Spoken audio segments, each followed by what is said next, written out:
International break has me wanting the Premier League to be back already, and after a disappointing draw versus Brighton, I started to think the next few matches are actually going to be very difficult for us.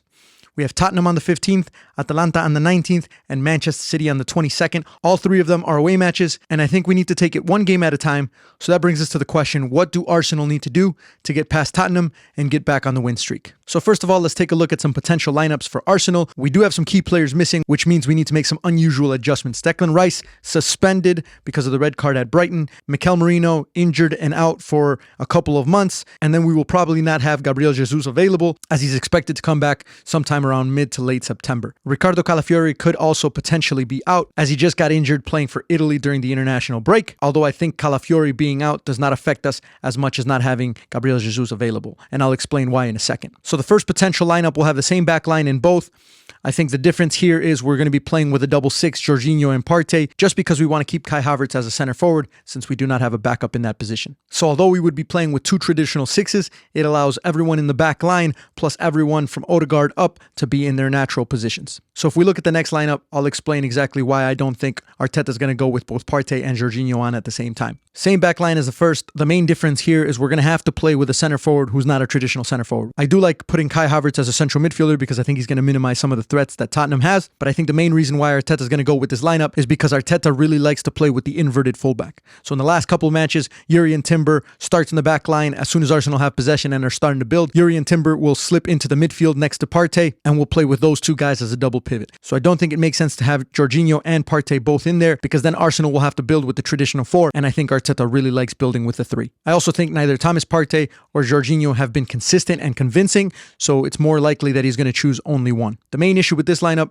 is that because we have to drop Kai Havertz into the midfield, and if Gabriel Jesus is not back in time, we no longer have someone who's played as a center forward. However, although I think while Arteta may not do this, Martinelli makes sense because he's going to be fast, he's going to be able to get in behind, and with Tottenham playing a high line, I think we're going to be able to exploit those spaces in behind, which is why I don't think we need to play with a traditional number 9, someone that pops in and gets the ball to feet. Instead, we want somebody who can stretch the line and create our chances from in behind. Now, a lot of you guys are probably thinking, why don't we bring in Raheem Sterling right away? I don't think Arteta's the type of manager to throw someone in when they've only been training with the team for a couple of weeks. I don't think it would be appropriate from a management standpoint that Arteta puts Trossard on the bench and gives Raheem Sterling the start. However, I do think this will be the first appearance for Raheem Sterling in an Arsenal jersey, especially later in the game if we need a bit of a spark and if we need someone with fresh legs who's going to create a lot of attacking opportunities for us. So I want to show you guys a couple video clips of how Arsenal likes to build out of the back and exactly what I mean by Jurrien Timber slipping into the midfield with the inverted fullbacks. I do think the whole point of this is to allow us to get more numbers forward, especially in the midfield,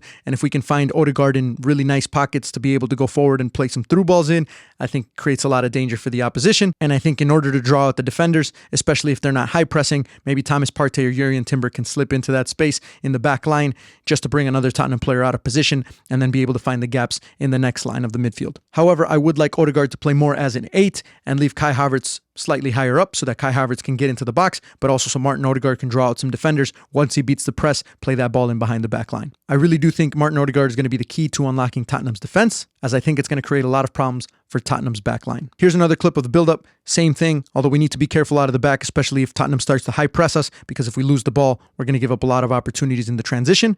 However, when we win the ball, I think we're also very dangerous in the transition. If we can find those little gaps in behind the press, as long as we can turn, it's going to be very difficult for Tottenham to defend us. And I'm going to pause the video here because I also think Saka needs to vary his positioning. I think he needs to receive the ball to feet when Arsenal are under pressure, but then he also needs to stretch the back line and run in behind once we beat the press. Otherwise, the only thing he's going to be able to do is play the ball back to Ben White, and then we have to restart the play all over again. So before I start talking about Tottenham, please let me know in the comment section down below how you think Arsenal should line up for this match. And also, don't forget to subscribe, as you know, that helps push the channel forward. The next piece is breaking down Tottenham. Heung-min Son is Tottenham's most dangerous player. The last match against Newcastle, he played on the left, and I think if he plays on the left, it matches him up with Ben White, and I do believe Ben White is probably our best chance at containing Son. Ben White is one of the best defenders, if not the best defender in the Premier League at defending 1v1, so as long as Son plays on the left, I think we'll be okay.